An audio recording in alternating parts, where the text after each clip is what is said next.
नमस्कार। अभिनंदन करते हैं आप सभी का कार्यक्रम नमस्ते यूपी में। आज की दुनिया बहुत तेज़ी से बदल रही है और इसमें बहुत बड़ा योगदान है विज्ञान का। पल पल अपडेट होती इस दुनिया से जुड़ी बहुत सारी जानकारियां हमारी कोशिश होती है कि हम आप तक पहुंचा पाएं और हमारी आज की चर्चा परिचर्चा भी कुछ इससे ही जुड़ती है। बताएंगे आपको क्या है विषय हमारी आज की चर्चा परिचर्चा का, लेकिन चलिए शुरुआत करते हैं हर बार की तरह एक सुविचार के साथ।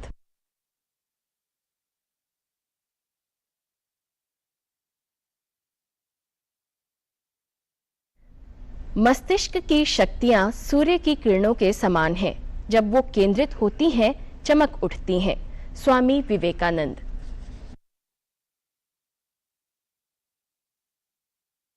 जी बिल्कुल, जैसे सूर्य के प्रकाश से प्रकृति फलती फूलती है, उसी तरह से जब हम एकाग्रचित होकर अपने पूरे मस्तिष्क को एकाग्र करके किसी काम को करते हैं तो वो काम बेहतर तरीके से हो पाता है। और सच में हमारा मस्तिष्क कितना शक्तिशाली है ये हम समझ पाते हैं। तो चलिए इस सुविचार के बाद हम बढ़ते हैं हमारी चर्चा परिचर्चा की तरफ। हमारा भारत बहुत तेज़ी से विकास कर रहा है और हमारा खास तौर से लक्ष्य है कि कृषि क्षेत्र जो है इसमें और ज़्यादा तेज़ी आए, क्योंकि हम न केवल रोज़गार के लिए उस पर बहुत ज़्यादा लोग उससे जुड़े हुए हैं, बल्कि जो इससे अन्न मिलता है ये सभी हमारे जीवन का आधार है। तो समय के साथ बहुत सारी चीज़ें बदली हैं, बहुत सारी चीज़ें इससे जुड़ी हैं। तो हमारी आज की जो चीज़ें हैं, आज की जो चर्चा परिचर्चा है वो इसी से जुड़ती हुई है कि कैसे कृषि क्षेत्र को आगे बढ़ाया जाए एआई यानी आर्टिफिशियल इंटेलिजेंस और रोबोटिक्स के माध्यम से। हमारा आज का विषय है विकसित भारत, कृषि क्षेत्र में एआई और रोबोटिक्स की भूमिका। इस महत्वपूर्ण विषय पर हमसे बातचीत करने के लिए आज हमारे साथ स्टूडियो में मौजूद हैं रजिस्ट्रार एवं dean agriculture Integral University professor Mohammad Haris Siddiqui. Sir बहुत बहुत स्वागत है आपका हमारे कार्यक्रम में। नमस्कार, बहुत बहुत धन्यवाद इस कार्यक्रम में आमंत्रित करने के लिए। जी बिल्कुल, तो हम अपने बातचीत की शुरुआत सर के साथ ज़रूर करेंगे, लेकिन आप जानते हैं कि जब भी हम कोई विषय आपके बीच लेकर आते हैं तो उसका एक संक्षिप्त परिचय आप तक पहुंचाते हैं एक शॉर्ट फिल्म के माध्यम से। तो आइए देखते हैं इस पर आधारित एक लघु फिल्म।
जी, आज के नमस्ते यूपी में हम चर्चा करने वाले हैं कि हमारी कृषि को और कैसे आगे बढ़ाया जाए आर्टिफिशियल इंटेलिजेंस और रोबोटिक्स की मदद से। तो हारिस सर, हम पहले आपसे जानना चाहेंगे, क्योंकि हम बात कर रहे हैं यहाँ पर विकसित भारत की और हमारे भारत की एक बहुत बड़ी आबादी रोजगार के लिए भी एग्रीकल्चर पर डिपेंडेंट है। तो हमारा भारत अभी तो विकासशील देश है, लेकिन ये विकसित भारत बन सके तो पहले तो हमें इसके लिए समझना होगा कि विकसित भारत है क्या, वो आज के भारत से कैसे बेहतर होगा। जी, जो विकसित भारत का सपना हमारे माननीय प्रधानमंत्री जी ने देखा है उसका ये मतलब है कि आत्मनिर्भर भारत हो, सेल्फ रिलायंट भारत हो, और भारत की जो 140 करोड़ से ज़्यादा की आबादी है उसकी जो ज़रूरतें हैं, उसकी जो रिक्वायरमेंट्स हैं, वो भारत के ही इकोसिस्टम से पूरी हो। और इतना नहीं, हम अपने लोगों की ज़रूरतों को, अपने लोगों को ध्यान में रखते हुए सारी चीज़ें कर पाएं, और इसके साथ साथ हम दूसरे देशों की भी मदद कर पाएं। तो विकसित भारत का जो सपना है, अगर अभी आप देखें, आज का ही भी मैं अखबार पढ़ रहा था, करीबन जो सिलिकॉन वैली में 7 बड़ी कंपनीज के सीईओज भारत के ह्यूमन रिसोर्स के लोग हैं, जो भारत के विश्वविद्यालयों से पढ़ के गए हैं।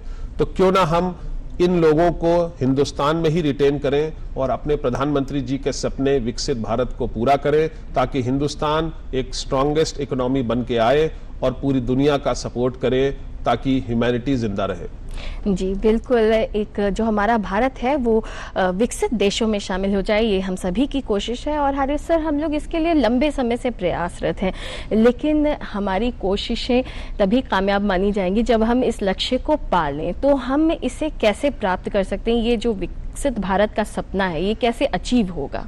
देखिए, विकसित भारत का जो सपना है, उसमें अगर हिंदुस्तान को विकसित होना है तो एग्रीकल्चर के बगैर वो विकसित नहीं हो सकता। कृषि उसमें अहम योगदान निभाएगा।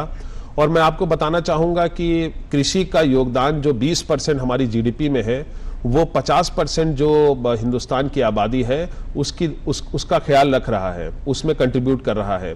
तो अगर विकसित भारत होना है तो हमें टेक्नोलॉजी और एग्रीकल्चर को मर्ज करना होगा। और ये टेक्नोलॉजी और एग्रीकल्चर का जो मर्जर है, उसी से निकल के आती है आर्टिफिशियल इंटेलिजेंस, रोबोटिक्स और इंटरनेट ऑफ थिंग्स। ये 3 ऐसी चीजें हैं जिनका एप्लीकेशन अगर हम एग्रीकल्चर में करें तो शर्त है कि विकसित भारत बनने का जो सपना है, उसमें इन 2 बिंदुओं का बहुत अहम योगदान होगा, और तभी विकसित भारत का सपना पूरा होगा। यही इस प्रोग्राम का मेन विषय भी है, मैं ये बताना चाहता हूँ। जी बिल्कुल, जैसे कि अभी आपने बताया कि कितनी सारी चीज़ें हैं जो इससे जुड़ती हुई हैं। पहले हम पारंपरिक खेती करते थे, लेकिन अब हम जो है इसकी तरफ आर्टिफिशियल इंटेलिजेंस का योगदान जो है वो कृषि में भी है, क्योंकि हम ज़्यादातर एआई का इस्तेमाल जो है वो देखते हैं, जैसे टेलीविज़न के माध्यम से, कंप्यूटर वगैरह में, ये सारी चीज़ों में देखते हैं, या मोबाइल में समझते हैं इन सारी चीज़ों को। लेकिन अगर हम आम इंसान की भाषा में समझना चाहें तो आर्टिफिशियल इंटेलिजेंस क्या है? आर्टिफिशियल इंटेलिजेंस ये है कि हम जो हमारा ब्रेन है, जो ह्यूमन इंटेलिजेंस है, उसको हम आर्टिफिशियली मिमिक करें। कहने का मतलब ये है कि एग्रीकल्चर में आर्टिफिशियल इंटेलिजेंस की वो अहमियत है कि हमारा जो प्रेडिक्शन सिस्टम है, जैसे कि इमेज रीप्रोसेसिंग, कोई फील्ड है उसमें किसी पर्टिकुलर पेस्ट का अटैक पड़ता है, तो हम उस वक्त की इमेजेस लेके, और अगर हम अपने स्टोर कर लेते हैं, मैप कर लेते हैं, और उसके बाद हमारे वही पेस्ट किसी दूसरी फील्ड में अटैक करते हैं, और अगर हमारे पास फॉरेन इमेजेस उसकी आती हैं, तो हम आर्टिफिशियल इंटेलिजेंस से उन इमेजेस को मैप करके हम ट्रीटमेंट फौरन दे सकते हैं। तो टाइम, अगर डैमेज का टाइम रिड्यूस किया जाएगा तो शर्त यह है कि नुकसान भी कम हो जाएगा। तो आर्टिफिशियल इंटेलिजेंस का मकसद है एग्रीकल्चर में लाने का कि हम प्रेडिक्शन अच्छे कर लें। जैसे कि कल अगर वेदर फोरकास्टिंग, वेदर प्रेडिक्शन बता रहा है कि कल बहुत तेज बारिश होनी है, तो हमारे किसान भाइयों को यह सूचना पहुंच जाए कि भाई कल वो तैयारी ना करें फील्ड को बोने की, या फील्ड में गुड़ाई करने की, निकाई करने की। तो ये प्रेडिक्शंस जो हैं, इसके साथ साथ अगर हम देखें कि सॉइल टेस्टिंग हो जाए, तो हमारे किसान भाइयों को पहले से पता चल जाए कि इस पर्टिकुलर फील्ड पे कौन से फर्टिलाइजर्स, कौन से पेस्टिसाइड्स का इस्तेमाल होना है, और उतनी ही मात्रा में होना है जितनी मात्रा में जरूरत है। तो आर्टिफिशियल इंटेलिजेंस का काम यह है कि अपने किसान भाई जो कि ऐसे नुकसान बेचारे झेल जाते हैं जिनमें उनका कोई रोल नहीं है, बेमौसम बरसात और क्लाइमेट चेंज का जो असर किसान की दुनिया में पड़ रहा है, किसान के लिए पड़ रहा है, तो हमारा आर्टिफिशियल इंटेलिजेंस ये सहयोग करेगा कि वो प्रेडिक्शंस करके हमारे किसान को ये बताएगा कि वो कौन सा सही समय है, वो कौन सी सही फील्ड है, वो कौन सा सही टाइम है जब वो अपने फील्ड में उतरे, और जो बेस्ट से बेस्ट हार्वेस्ट है, जो बेस्ट से बेस्ट प्रोडक्टिविटी है, उसको अटेन करें, ताकि उसका नुकसान मिनिमम हो, उसका फायदा मैक्सिमम हो, और भारत एक विकसित देश बन सके। जी बिल्कुल, जैसे हम आपकी बातों से समझ पा रहे हैं कि कई चीज़ों का अंदाज़ा हमें पहले से लग जाएगा कि किस तरह से मौसम से संबंधित जानकारी मिल जाएगी, क्या किसी तरह का रोग लग रहा है पेड़ पौधों में, या मिट्टी हमारी किस तरह की है। तो इस तरह से जुड़ी हुई बहुत सारी चीज़ें जो हैं वो हमें आर्टिफिशियल इंटेलिजेंस के माध्यम से पता चलेंगी, जिससे कि हमारे जो फसलों का नुकसान है वो कम से कम होगा और हमें फ़ायदा से जो है वो ज़्यादा से ज़्यादा मिलेगा। तो सर ये तो बात हुई जैसे एआई की हमने बात की, हमने साथ में रखा हम जो हमारा विषय है वो रोबोटिक्स से भी जुड़ता है। तो रोबोटिक्स से हम ज़्यादातर मशीनों को रिलेट कर पाते हैं। तो जैसे कि पहले पारंपरिक खेती होती थी तो बैल वगैरह का इस्तेमाल होता था, फिर ट्रैक्टर्स आए हमारे बीच, लेकिन अब जो अगर हम बात करें रोबोटिक्स की या ऑटोमेशन की, तो ये क्या है और ये कृषि से किस तरह से जुड़ते हैं? तो रोबोटिक्स का जो लेना देना है वो ऑटोमेशन से है। ऑटोमेशन का मतलब कि हर चीज जो सेंसर्स के थ्रू चीजों को सेंस कर लिया जाए और उसमें जो एक्शन है, जो करेक्टिव मेजर्स हैं, वो फौरन अडॉप्ट कर लिए जाएं बेस्ड ऑन ऑटोमेशन। तो जैसे कि रोबोटिक्स का एप्लीकेशन जो है, आपकी फील्ड में अगर बुआई करानी है तो ऑटोमेटिक सोइंग हो सकती है रोबोटिक्स के जरिए। हमने देखा है मेडिसिन के क्षेत्र में रोबोटिक्स कितना ज्यादा उपयोगी साबित हो रहा है। रोबोटिक आर्म्स का इस्तेमाल ऑपरेशंस में किया जा रहा है। तो हमारे किसानों को भी हमें इन सुविधाओं का लाभ देना है। रोबोटिक्स और ऑटोमेशन के जरिए हम रोबोटिक सोइंग कर सकते हैं, जिसमें कि ऑटोमेटिक सोइंग हो जाएगी, ऑटोमेटिक हार्वेस्ट हो सकता है कि हम ये सेंस कर लें कि क्रॉप कब रेडी है और वेदर फोरकास्ट के हिसाब से हम प्रॉपर हार्वेस्टिंग ऑटोमेटेड अंदाज में कर लें। उसके साथ साथ अगर हम बात कर रहे हैं ऑटोमेशन की, तो एक होता है प्रेसिशन एग्रीकल्चर। उस प्रेसिशन स्प्रेइंग मतलब जितना पेस्टिसाइड्स का यूज है, जितना फर्टिलाइजर का यूज है, उतना ही इस्तेमाल किया जाए, क्योंकि ज्यादा फर्टिलाइजर अगर सॉइल के अंदर जाएगा तो उससे सॉइल हेल्थ पे असर पड़ेगा और जो नेक्स्ट क्रॉप लगेगी उसमें दिक्कतें आएंगी। तो रोबोटिक्स और आर्टिफिशियल इंटेलिजेंस की जो हम बात कर रहे हैं, तो उसमें रोबोटिक्स का रोल ऑटोमेशन पे है, चाहे स्प्रेइंग ऑफ फर्टिलाइजर्स हो, चाहे हार्वेस्टिंग हो, चाहे जितने तरह के जो फील्ड क्रॉप्स को हार्वेस्ट करने तक की जो जर्नी है, उसमें जहां जहां किसानों का मैनुअल इंटरवेंशन था, हम उसको ऑटोमेट करके ये कोशिश करेंगे कि कम वक्त में सही समय पे जो प्रॉपर क्रॉप यील्ड है, क्योंकि जब सोइंग ऑटोमेटिक होगी, जब हार्वेस्टिंग ऑटोमेटिक होगी, जब इरिगेशन ऑटोमेटिक होगा और उसके बाद जब पेस्टिसाइड्स या फर्टिलाइजर्स की अगर जरूरत पड़ेगी तो वो स्प्रेइंग अगर ऑटोमेटिक होगी, तो 100% ये श्योर है कि इससे पहले आर्टिफिशियल इंटेलिजेंस अप्लाई हो चुका है। रोबोटिक्स जब आएगा तो हमारा हार्वेस्ट बहुत अच्छा होगा, बहुत क्वालिटी हार्वेस्ट होगा, उसको सही प्राइस मिलेगी, क्योंकि वो मार्केट में भी हम उसको उसी अंदाज में भेजेंगे और किसानों को सही आय मिलेगी। किसानों की आय डबल होना विकसित भारत के सपने को साकार होने जैसा है।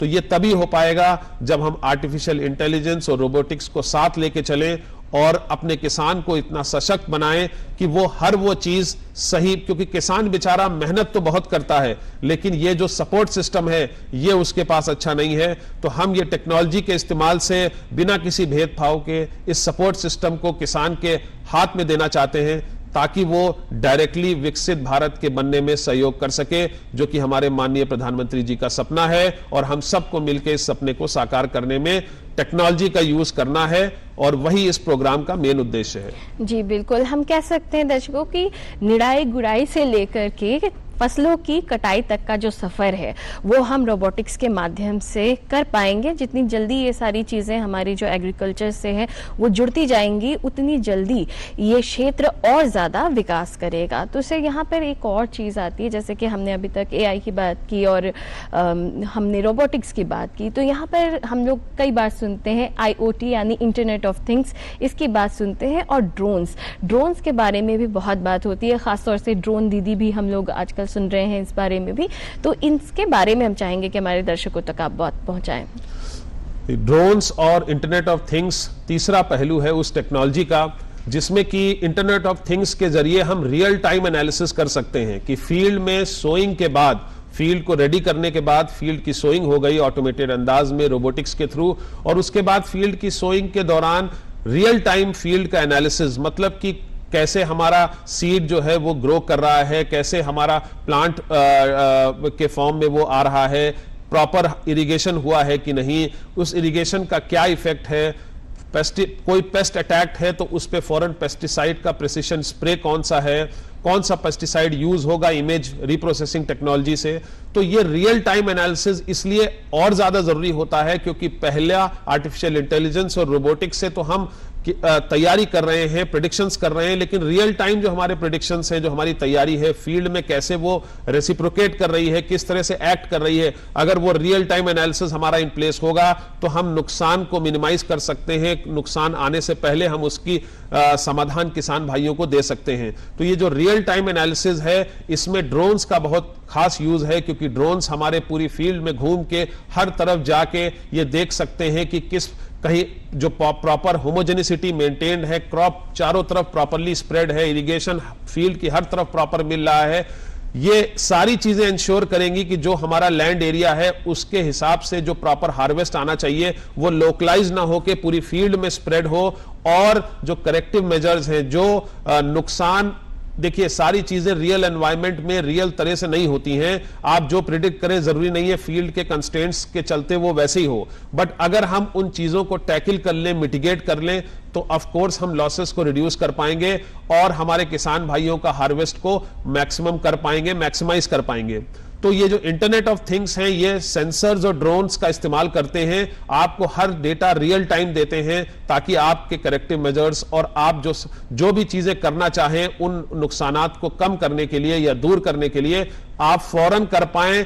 ऐसा ना हो कि देर हो जाए और फिर आपके पास सारी चीजें मौजूद होने के बावजूद टाइम निकल चुका हो और किसान बेचारों को जो सारी मेहनत है वो उनकी पानी में फिर जाए। तो ये इंटरनेट ऑफ थिंग्स ड्रोन्स और सेंसर्स का इस्तेमाल करके किसान को सक्षम बनाती है ताकि उसका जो सपना है, उसने जो हार्वेस्ट सोच रखा है और जितना मार्केट से कमिटमेंट कर रखा है वो चीजें उसी तरह से निकलें और किसान उन चीजों को जितनी जल्दी हो सके मार्केट तक ले जाए।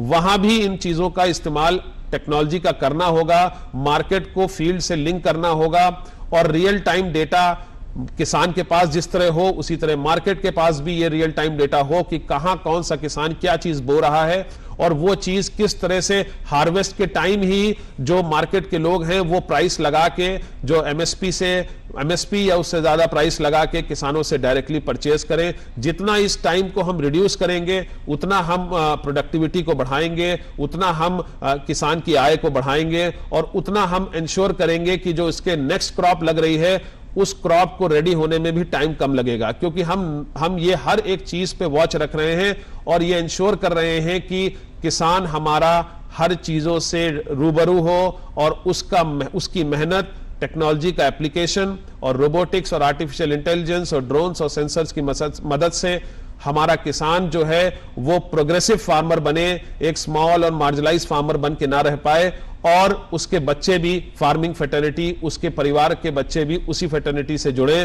क्योंकि अगर किसान स्ट्रांग होगा, किसान की आय दोगुनी होगी तो किसान कई लोगों को एम्प्लॉयमेंट भी देगा और इसके साथ साथ उसके परिवार के लोग भी उसके व्यवसाय में जुड़ेंगे, जो कि बहुत सारे लोग इस व्यवसाय को छोड़ के जा रहे हैं, जिससे एक दिन यह भी आ सकता है कि हमारी कंट्री को हो सकता है किसानों की भी शॉर्टेज हो जाए। बट हमारे प्रधानमंत्री जी का जो सपना विकसित भारत का बनाने का है उसमें किसानों का वो अहम योगदान चाहते हैं और वो चाहते हैं कि टेक्नोलॉजी को किसानों से इंटीग्रेट किया जाए ताकि उनके लॉसेस को मिनिमाइज किया जा सके और उनकी प्रोडक्टिविटी को बढ़ाया जा सके। जी बिल्कुल, बहुत सारी बातें आपने बताई आईओटी और ड्रोन से संबंधित, और इसमें मेरा एक सवाल जो है वो चाहूंगी कि वो भी कवर हो जाए। यहाँ पे ड्रोन दीदी के बारे में मैं जानना चाह रही थी, अगर वो आप हमारे दर्शकों को। ड्रोन दीदी स्कीम जो है वो प्रधानमंत्री जी की बहुत ही अच्छी स्कीम है जिसमें ड्रोन्स को सब्सिडाइज किया है उन्होंने और ड्रोन्स के एप्लीकेशन को बढ़ाने के लिए किसानों तक डायरेक्ट बेनिफिट पहुंचाने की बात की गई है। हम जिस विश्वविद्यालय से हैं 2025 में एक बहुत बड़ी कॉन्फ्रेंस कराने जा रहा है state government of Uttar Pradesh की मदद से, जिसमें हम application of artificial intelligence, drones, robotics का इस्तेमाल करके विकसित भारत के सपने को साकार करने के लिए की दिशा में काम करेंगे। और ड्रोन दीदी की स्कीम में आईआईटी रोपड़ एक बहुत अच्छा संस्थान है जो कि काफी स्टार्टअप्स को सपोर्ट कर रहा है। विश्वविद्यालय में भी हमने उनको इनवाइट किया है ताकि वो आके हम अपने लखनऊ के किसानों से शुरुआत करें, क्योंकि लखनऊ उत्तर प्रदेश का कैपिटल है और अगर यहाँ के किसानों को हम आर्टिफिशियल इंटेलिजेंस, ड्रोन्स, रोबोटिक्स और इंटरनेट ऑफ थिंग्स के बारे में अवेयरनेस देंगे, ड्रोन दीदी स्कीम के बारे में बताएंगे, तो शर्त यह है कि किसान सब्सिडाइज रेट में ड्रोन्स को लेंगे और अपनी एटलीस्ट पेस्टिसाइड स्प्रेइंग से शुरुआत करेंगे और उसके बाद फिर फील्ड की मॉनिटरिंग और बाकी चीजें हो पाएंगी। तो ये बहुत अच्छी स्कीम है ड्रोन दीदी की, और उत्तर प्रदेश इस स्कीम को इंप्लीमेंट करने के लिए बहुत ही जोर शोर से प्रयास कर रहा है, और उसमें यूनिवर्सिटी बहुत बढ़ चढ़ के हिस्सा लेने वाला है वर्ष 2025 की इस नेशनल कॉन्फ्रेंस में। जी बिल्कुल, बहुत सारी योजनाएं जो हैं वो सरकार की तरफ से भी चलाई जा रही हैं ताकि सब्सिडाइज्ड रेट पर चीजें मिल सके और जो हमारे किसान हैं वो और ज्यादा आगे बढ़ सके। और अभी हम भी आगे बढ़ेंगे, देखते हैं कि क्या है हमारे अगले सेगमेंट में।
नमस्ते यूपी देख रहे हैं आप दूरदर्शन उत्तर प्रदेश पर। आज हमारी बातचीत हो रही है विकसित भारत में कृषि क्षेत्र में किस तरह से आर्टिफिशियल इंटेलिजेंस, रोबोटिक्स इनकी भूमिका है।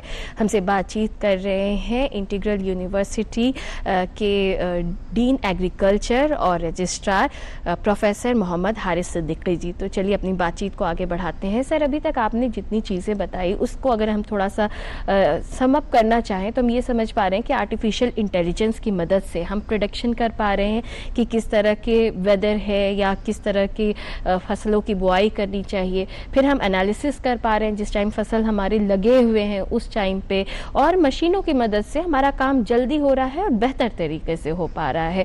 तो इन सब का लाभ हमें इतना तो समझ में आ रहा है कि लाभ है, लेकिन अगर हम इसको थोड़ा विस्तार से समझना चाहें कि ये किस तरह से हमारे कृषि क्षेत्र को इम्पैक्ट इस पर डालेगा, तो ये किस तरह से प्रभाव डालेगा या कितनी जल्दी हमें इस क्षेत्र में विकास देखने को मिलेगा। देखिए, इन सारी चीज़ों को अगर आप चाहती हैं कि इनका इम्पैक्ट जल्दी आए या जल्द से जल्द आए, तो इन चीज़ों को हमें किसानों तक लेके जाना होगा। और इस क्षेत्र में दो बहुत इंपॉर्टेंट बिंदुओं पे काम करना ज़रूरी होगा कि जितनी ज़्यादा से ज़्यादा हम लोग किसान अदालतें लगाएं, और वहाँ पे एक्सटेंशन के लोग हैं जो कृषि विकास केंद्र हैं पर्टिकुलर डिस्ट्रिक्ट्स के, वो उस पर्टिकुलर डिस्ट्रिक्ट की जो कृषि विश्वविद्यालय हैं उनसे जुड़ के, उनके बच्चों को जोड़ के किसानों तक पहुँचें, किसान अदालत्स लगाएं और उन किसान अदालत्स में इन टेक्नोलॉजीज का डेमो दें। क्योंकि किसान टेक्नोलॉजी को अडॉप्ट करने में ये सोचता है, उसके दिमाग में ये डाउट आता है कि कहीं हमेशा से ज्यादातर जगहों पे हुआ है कि किसान को लोगों ने सही राय नहीं दी है या सही तरह से उसका भरोसा तो जीता है, लेकिन उसको जो रिजल्ट्स प्रॉमिस किए थे वो नहीं मिलते थे। तो जब हम किसान को जाके इन चीजों से एक्लिमेटाइज कराएंगे, उनको इन चीजों से रूबरू कराएंगे और उनका विश्वास हम जीतेंगे कि ये सारी चीजें जो हम बात कर रहे हैं, ये टेक्नोलॉजी आपको कमजोर नहीं स्ट्रांग बनाएगी, सशक्त बनाएगी, आपको आपकी डिपेंडेंसी खत्म करेगी और आपको उन चीजों से बचाएगी जिन चीजों से आपको नुकसान होता आ रहा था। तो किसान धीरे धीरे इन चीजों को अडॉप्ट करना शुरू करेगा। और अगर हम लखनऊ डिस्ट्रिक्ट से ही शुरू करते हैं, तो अगर लखनऊ के किसान ने इसको अडॉप्ट किया, तो यहां का फिर मीडिया बंधुओं से निवेदन है कि अगर उन चीजों को मार्केट तक ले जाएंगे, किसानों तक ले जाएंगे और किसान गोष्ठियों में, किसान अदालत में इन चीजों का जिक्र होगा, तो शर्तिया है कि यह चीज एक डिस्ट्रिक्ट से दूसरे डिस्ट्रिक्ट, एक स्टेट से दूसरे स्टेट तक फैलती हुई पूरे भारत देश में आ जाएगी। और किसान किसी चीज को जब एम्ब्रेस कर लेगा तो उसमें तन मन धन से लग के फिर उस टेक्नोलॉजी का पूरा उपयोग करेगा ताकि हमारे किसानों की आय दुगनी हो सके। और वो तभी होगी जब टेक्नोलॉजी उनके साथ आएगी, अदरवाइज उनकी मेहनत में कोई कमी नहीं है। प्रेडिक्शन सही होंगे, टेक्नोलॉजी सही होगी। और उससे ज्यादा इंपॉर्टेंट है कि इंडियन स्टार्टअप्स, जो हमारी स्टार्टअप पॉलिसी है कंट्री की, और हमारे माननीय मुख्यमंत्री योगी आदित्यनाथ जी ने भी जो स्टार्टअप्स पे जो फोकस किया है, तो वो स्टार्टअप पॉलिसी ये इंश्योर करती है कि इन सारी चीजों को बनाने वाले स्टार्टअप्स हमारे प्रदेश से ही निकले, हमारे देश से ही आए। उसका प्राइम मोटो ये है कि वो स्टार्टअप से निकले हुए जो प्रोडक्ट्स हैं जिनकी हम बात कर रहे हैं, चाहे सेंसर्स हो, चाहे ड्रोन्स हो, चाहे आपका सॉइल टेस्टिंग किट्स हो, चाहे कोई भी चीज हो जो आर्टिफिशियल इंटेलिजेंस और रोबोटिक्स से लिंक्ड है, जब वो इंडियन स्टार्टअप्स बनाएंगे तो वो सस्ते होंगे, वो यूजर फ्रेंडली होंगे, वो सारी भाषाओं में अवेलेबल होंगे, और तभी वो किसानों तक पहुंच पाएंगे। और किसानों तक अगर चीज चीप एंड बेस्ट पहुंचेगी, एक कम आय के दर से, कम रेट से किसानों को अच्छी चीज मिलेगी, तो वो दोनों हाथों से उसे अडॉप्ट करेंगे।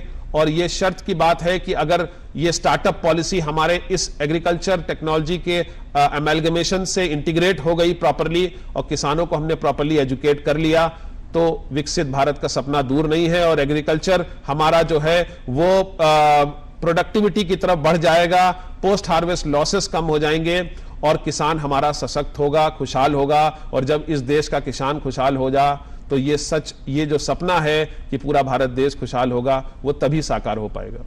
जी सर, जैसा कि हम आपकी बात से समझ पा रहे हैं कि ये सारी चीज़ें जब तक ज़मीनी स्तर पर नहीं लागू होंगी तब तक हमें इसका लाभ नहीं मिल पाएगा, और जैसे जैसे ये किसानों के बीच पहुंचेंगी तो हमें इसका फ़ायदा उतनी जल्दी ही मिलेगा। तो सर, जैसे कि आपने बताया कि किसान अदालतें हों और किसानों तक इसकी जो प्रशिक्षण है वो पहुँचे कि कैसे इसका इस्तेमाल करना है, लेकिन हमारे कई किसान जो हैं आर्थिक रूप से उतने सक्षम नहीं हैं, तो क्या इनकी लागत ज्यादा है या वो कैसे इसका लाभ उठा पाए, इसके तरफ भी कुछ प्रयास किए जा रहे हैं? जैसे कि हमारे माननीय प्रधानमंत्री जी की ड्रोन दीदी स्कीम है, उसी तरह और भी स्कीम्स भारत सरकार और स्टेट गवर्नमेंट को लानी पड़ेगी, ताकि वो इन सारी टेक्नोलॉजीज को सब्सिडाइज रेट से किसानों तक पहुंचाएं। और जब अपने इंडियन स्टार्टअप्स इन चीजों को बनाएंगे, तो इनकी किसानों की आय को ध्यान में रखते हुए इन चीजों को बहुत ही सस्ते दामों पे किसानों तक पहुंचाना होगा। एटलीस्ट वो इनिशियल 4-5 सालों के दौरान, जब तक इनको अडॉप्ट ना कर ले, और जब हमारा किसान भाई इन चीजों को अडॉप्ट कर लेगा और उससे उसकी प्रोडक्टिविटी और आय बढ़ने लगेगी, तो फिर इन चीजों पे सब्सिडी सरकार घटा भी सकती है। बट इनिशियली किसानों तक इन चीजों को बहुत चीप दरों तक पहुंचाना होगा, और कोशिश करनी होगी कि अगर इन चीजों का फ्री डेमो किसानों को एक फसल चाहे रबी और खरीफ सीजन में दिया जाए, ताकि किसान इन चीजों पे भरोसा कायम हो सके, उनका एक्लिमेटाइज हो सके, और उनके दिलों और दिमाग में जो शक और जो डर और जो भय है वो दूर हो सके, ताकि वो उसकी तरफ बढ़ चढ़ के उसको अडॉप्ट करने की तरफ जाएं। तो सरकार को ऐसी स्कीमें लानी होंगी जिसमें किसानों तक पहुंचना होगा, किसानों से एक्सपेक्ट ना करना हो कि वो आए हमारे पास, हमें उन तक पहुंचना होगा। इसमें हमारे एक्सटेंशन के केवीकेस, हमारे कृषि के छात्र जो अपने रावे प्रोग्राम में, स्टूडेंट रेडी प्रोग्राम में जाते हैं, आईसीआर की सारी स्कीम्स मौजूद हैं। जब हम लोग गांव को अडॉप्ट करते हैं, हम एक छोटे लेवल से शुरू करें, क्योंकि एक छोटी सी पहल, आपको नहीं पता है, बहुत सारे बड़े आंदोलन में कन्वर्ट हुई है। और यह भी एक ऐसा आंदोलन है जिसे हमें लेके किसान तक पहुंचना होगा, ताकि विकसित भारत का सपना साकार हो सके और हमारा अन्नदाता, हमारा किसान, वो खुशहाल और एक अच्छी जिंदगी गुजार सके। जी बिल्कुल, हम ये समझ पा रहे हैं कि हमारी जो भविष्य की ज़रूरतें हैं उसे हम तभी समझ पाएंगे जब हम अपनी आज की कमियों को देखें, या अपने आसपास क्या चीज़ें हैं, किसानों की क्या ज़रूरतें हैं, उसके प्रति जागरूक हों। और इसी तरह से हमारे आसपास क्या चीज़ें हो रही हैं, इसके प्रति भी जागरूक रहना बेहद ज़रूरी है। तो ऐसा ही कुछ हम आप तक पहुँचाते हैं हमारे अगले सेगमेंट में, जिसका नाम है शहर की हलचल।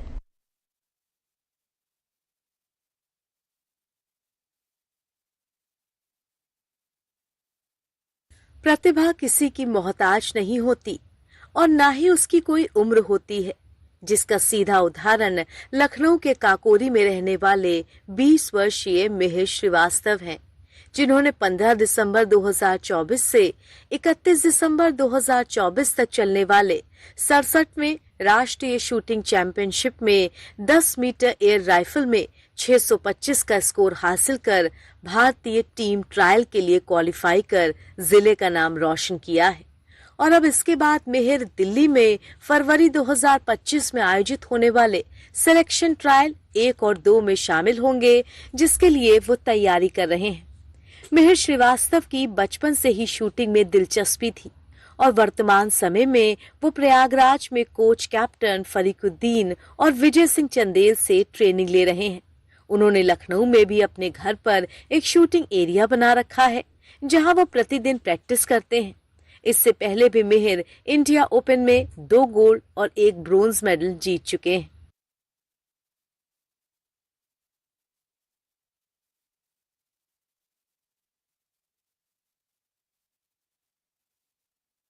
इस युवा खिलाड़ी ने उत्तर प्रदेश में भी स्टेट चैंपियनशिप में 3 ब्रॉन्ज मेडल हासिल किए हैं। उन्हें उत्तर प्रदेश के मुख्यमंत्री योगी आदित्यनाथ और रक्षा मंत्री राजनाथ सिंह सहित विभिन्न राजनेताओं द्वारा सम्मानित किया जा चुका है। इस अवसर पर दूरदर्शन से बात करते हुए मिहिर ने बताया कि मेरा सपना है कि मैं अंतर्राष्ट्रीय स्तर पर मेडल जीतकर देश का नाम रोशन कर सकूं। मेरा नाम मिहिर श्रीवास्तव है। मैं काकोरी लखनऊ का रहने वाला हूं और मैं एक नेशनल लेवल शूटर हूं। मैंने अभी 10 मीटर एयर राइफल शूटिंग में नेशनल्स में इंडियन टीम ट्रायल्स के लिए क्वालिफाई किया है। मेरा स्कोर 625 था और अभी जो इंडियन टीम के सिलेक्शन ट्रायल 1 और 2 होने वाले हैं फरवरी में, मैं उसके लिए तैयारी कर रहा हूँ ईगल आई शूटिंग स्पोर्ट्स एकेडमी में। और मैंने इंडियन ओपन में 2 गोल्ड 1 ब्रॉन्ज मेडल जीता है, स्टेट चैंपियनशिप में 3 ब्रॉन्ज मेडल। और अभी मैं इंडियन टीम ट्रायल्स के लिए प्रैक्टिस कर रहा हूँ कि जो मेरे इंडिया टीम के ट्रायल्स होने वाले हैं उसमें मैं अच्छा परफॉर्मेंस दूं और इंडिया टीम में आऊं और आने वाले जो भी इंटरनेशनल चैंपियनशिप्स हैं उसमें मैं पार्टिसिपेट करूं और देश के लिए मेडल जीतूं। माननीय प्रधानमंत्री श्री नरेंद्र मोदी जी खेल को बहुत आगे तक ले जा रहे हैं, खेल के लिए हर एक तरीके का सपोर्ट कर रहे हैं। और मैं माननीय मुख्यमंत्री योगी आदित्यनाथ सर जी से मिला और उन्होंने काफी मुझे मोटिवेट किया। और मैं माननीय रक्षा मंत्री श्री राजनाथ सिंह जी से मिला, उन्होंने काफी मोटिवेट किया मुझे। और ये एक ऐसा टाइम है जिसमें माननीय प्रधानमंत्री जी, माननीय मुख्यमंत्री जी सपोर्ट कर रहे हैं एथलीट्स को कि वो आगे स्पोर्ट्स में बढ़ें और देश के लिए मेडल जीतें। दूरदर्शन उत्तर प्रदेश पर आप देख रहे हैं कार्यक्रम नमस्ते यूपी। हमारी बहुत महत्वपूर्ण चर्चा हो रही है प्रोफेसर मोहम्मद हारिस सिद्दीकी से कि कृषि में किस तरह से एआई और रोबोटिक्स की भूमिका है। तो सर यहाँ पर अब हम थोड़ा आगे बढ़ना चाहेंगे क्योंकि हर चीज़ का आधार जो है वो शिक्षा होती है और वहाँ पर अगर ये चीज़ें शामिल हो जाएं, क्योंकि कृषि से जुड़ी हुई पढ़ाई बहुत होती है, हमारे यहाँ बहुत सारे लोग इस क्षेत्र में अपना करियर बना रहे हैं। तो एजुकेशनल इंस्टीट्यूशन का अगर हम इस तरफ रोल जानना चाहें तो क्या है? एजुकेशन इंस्टीट्यूशंस का बहुत अहम रोल रहेगा क्योंकि बहुत सारे कृषि के बच्चे जो एजुकेशनल इंस्टीट्यूशंस में पढ़ते हैं वो उनके पेरेंट्स किसान होते हैं। तो अगर हम उन बच्चों को इन टेक्नोलॉजीज से रूबरू कराएंगे अपने करिकुलम डेवलपमेंट में, और विश्वविद्यालय, कोई भी विश्वविद्यालय एक ऐसा इकोसिस्टम होता है जहां पे तमाम प्रोग्राम्स होते हैं और सारे प्रोग्राम्स का इंटीग्रेशन भी होता है। तो हमने या जनरली जो आईसीआर की 5th और 6th डीन कमेटी जो नई आई है उसने आर्टिफिशियल इंटेलिजेंस और रोबोटिक्स को एक सब्जेक्ट के फॉर्म में डाला है और ये कोशिश की है कि जो कृषि का छात्र, पर्टिकुलरली जो छात्र इंटर एग्रीकल्चर करके आता है, किसान परिवार से होता है, उसको कम्युनिकेशन स्किल्स की पढ़ाई दी जाए, उसको अंग्रेजी पढ़ाई जाए, उसको टेक्नोलॉजी कंप्यूटर एप्लीकेशन का ज्ञान दिया जाए, ताकि जब वो बीएससी एग्रीकल्चर करके निकले तो उसे इन सारी टेक्नोलॉजीज की बेसिक नॉलेज हो। और जब वो अपने करिकुलम डेवलपमेंट में अगर हम प्रैक्टिकल्स में फील्ड में ले जाके ड्रोन्स का इस्तेमाल, सेंसर्स का इस्तेमाल, प्रेसिशन फार्मिंग का इस्तेमाल, क्लाइमेट रेजिलिएंट एग्रीकल्चर के मॉडल्स को हम दिखाएंगे, इंटीग्रेटेड फार्मिंग सिस्टम्स के मॉडल्स को दिखाएंगे, तो बच्चे उन मॉडल्स से सीख के विश्वास उनके अंदर होगा कि हमारे घर का जो खेत है, या हम अपने पिताजी से जाके कहेंगे कि वो इन टेक्नोलॉजीज का इस्तेमाल करें और उन टेक्नोलॉजीज को उन किसानों तक के खेतों तक ले जाने का काम हमारे स्टूडेंट्स करेंगे, जिन्होंने, आप समझ सकते हैं कि आज की जो भारत की आबादी है उसमें इतनी ज्यादा परसेंटेज युवा आबादी है, युवा लोगों की आबादी है, ताकि उनके जरिए हम उन किसानों को बहुत आसानी से कन्विंस कर पाएंगे, उनको समझा पाएंगे कि इन टेक्नोलॉजीज का कोई नेगेटिव इंपैक्ट नहीं है, ये सिर्फ किसानों को सशक्त और स्ट्रांग बनाने के लिए है। और इन बच्चों के जरिए हम उन किसानों तक पहुंच सकते हैं जहां से ये चीजें शुरुआत करेंगी और फिर धीरे धीरे ये एक आंदोलन का शेप लेंगी। किसान समझेगा कि ये चीजें उनके भले के लिए हैं और हमारा एजुकेशन सिस्टम उनको समझाने की काम करेगा और उन किसानों के बच्चे जो एजुकेशन सिस्टम में पढ़ रहे हैं वो सूत्रधार होंगे। इन टेक्नोलॉजी को विश्वविद्यालयों से उठा के केवीकेस के जरिए किसानों तक ले जाने के लिए और उनको किसानों को कन्विंस करके उन्हें फील्ड में रियल टाइम उतारने के लिए, क्योंकि जब तक चीजें रियल टाइम ग्राउंड लेवल पे नहीं उतरेंगी, किसान मन से उन चीजों को नहीं अपनाएगा, तब तक उसका विकास जो होना है, उससे जो विकास दर का बढ़ना है, विकसित भारत का होना है, वो सपना तभी साकार होगा। हमें ग्राउंड तक उतरना होगा, हमें शिक्षकों को जोड़ना होगा, स्टूडेंट्स को जोड़ना होगा, एक्सटेंशन वर्कर्स को जोड़ना होगा, रिसर्च साइंटिस्ट को जोड़ना होगा और सबका फोकस किसानों तक ले जाके एक विकसित भारत का सपना साकार करना होगा। सर, हम अक्सर देखते हैं स्टूडेंट्स उसी क्षेत्र में अपना जो एजुकेशन है वो लेना चाहते हैं जिसमें उनको बेटर करियर ऑप्शन भी दिखे, और यहाँ पर अगर हम मोटे मोटे तौर पर देखें तो लगता है कि सीधे एग्रीकल्चर से ये चीजें जुड़ रही हैं, जबकि यहाँ पर हम ड्रोन्स देख रहे हैं, रोबोट्स देख रहे हैं, कई सॉफ्टवेयर्स है, कई एप्लीकेशंस है जिनका डेवलपमेंट है। तो क्या ये एक बड़ा करियर ऑप्शन भी खोल रहा है स्टूडेंट्स के लिए? क्योंकि समय हमारे पास कम है तो हम ये चलते चलते आपसे जानना चाहेंगे।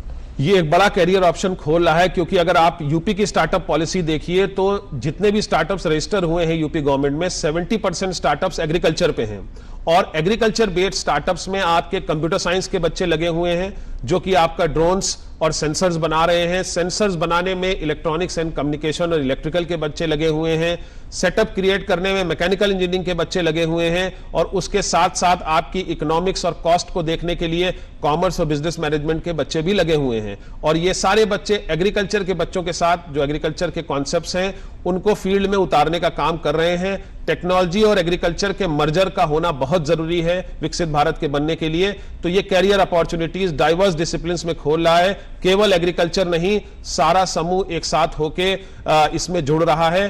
तो अगर इस चीज को अडॉप्ट किया जाएगा तो भारत की जीडीपी पे तो असर पड़ेगा ही पड़ेगा, किसानों की आय दुगनी होने के रास्ते में इस पे हम लोग आगे बढ़ सकते हैं। तो इसको ग्राउंड लेवल पे करने के लिए सबका जुड़ना बहुत जरूरी है। तो कैरियर एस्पेक्ट्स हर डिसिप्लिन्स के हैं, ये मैं बताना चाहता हूं अपने दर्शकों को। जी बिल्कुल, बहुत सारी बातें आपने साझा की और खास तौर से हम ये समझ पा रहे हैं कि टेक्नोलॉजी और एग्रीकल्चर का मर्जर जो है वो बड़ा परिवर्तन ला सकता है। आपने बहुत अच्छी जानकारियां हमसे साझा की। प्रोफेसर मोहम्मद हारिस सिद्दीकी सर, आज आप हमारे कार्यक्रम में आए, इतनी अच्छी जानकारियां, नई जानकारियां दर्शकों तक पहुंचाई, इसके लिए आपका बहुत बहुत धन्यवाद। बहुत बहुत धन्यवाद। दर्शकों, हम बस आपसे यही कहेंगे कि समय के साथ बहुत सारी चीजें बदलती हैं और विज्ञान से हमें बहुत सारे वरदान मिले हैं, इसका लाभ ज्यादा से ज्यादा उठाने की कोशिश कीजिए।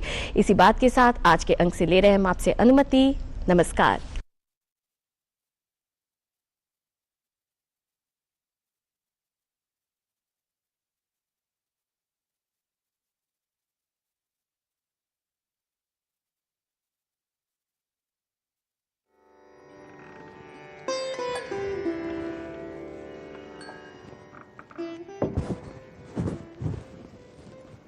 ओ रमा बेटा, रमा,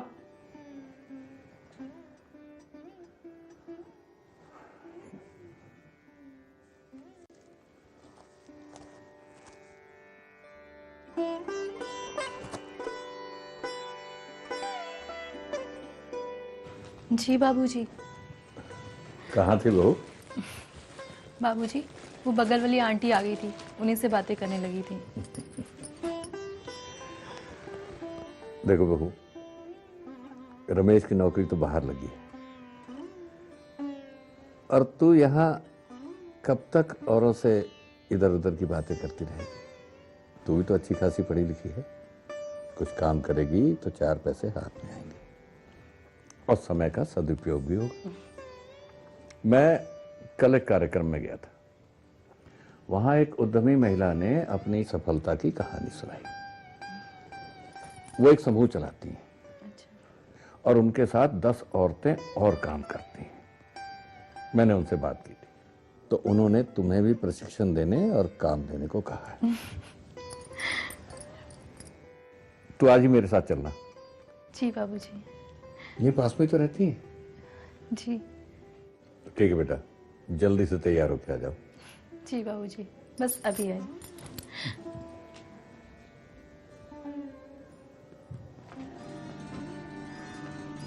आओ बेटा।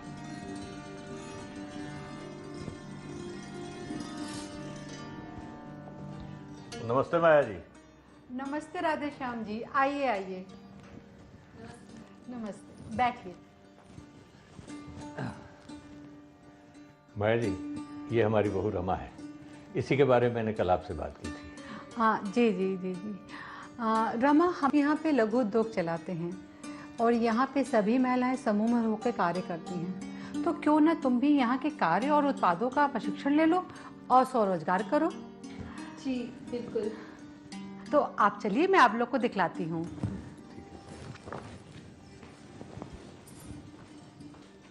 चलो बेटा। देखो रमा, हमारे यहाँ की सभी महिलाएं ऐसे हैंडमेड बैग बनाती हैं।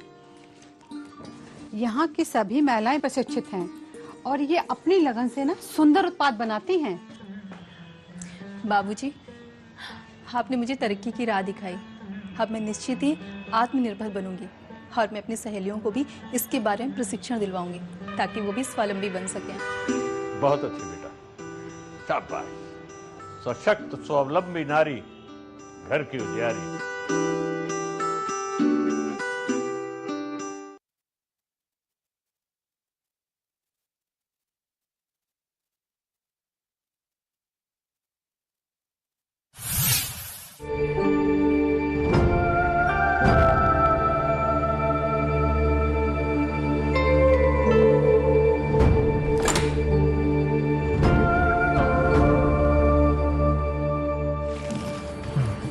नमस्ते नमस्ते। क्या परेशानी है? डॉक्टर साहब, कमजोरी बहुत लग रही है।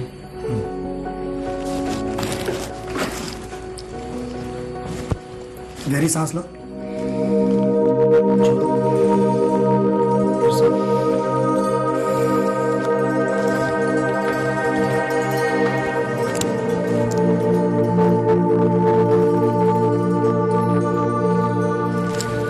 तुम्हें कमजोरी तो बहुत अधिक है, दवा भी लंबे समय तक चलेगी। ठीक है, अपने खान पान को थोड़ा और बेहतर करो और अपने भोजन में मोटे अनाज को शामिल करो। मोटा अनाज? क्या क्या खाएं डॉक्टर साहब? ऐसा करना, कल तुम डाइटिशियन शालिनी सिन्हा के पास चले जाना, वो तुम्हें सब कुछ अच्छे से समझा देंगे। ठीक है? और मैं कुछ दवाएं लिख देता हूँ।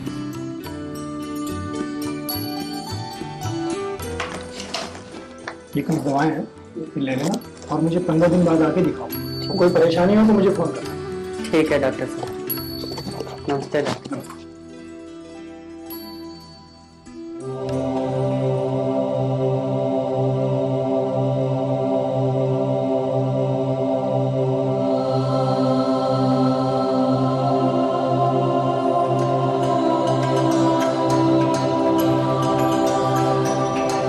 नमस्ते मैडम, मेरा नाम रमेश है। डॉक्टर विवेक सर ने आपके पास भेजा है। मैं आओ रमेश, बैठो। डॉक्टर विवेक ने हमें आपके बारे में बताया था।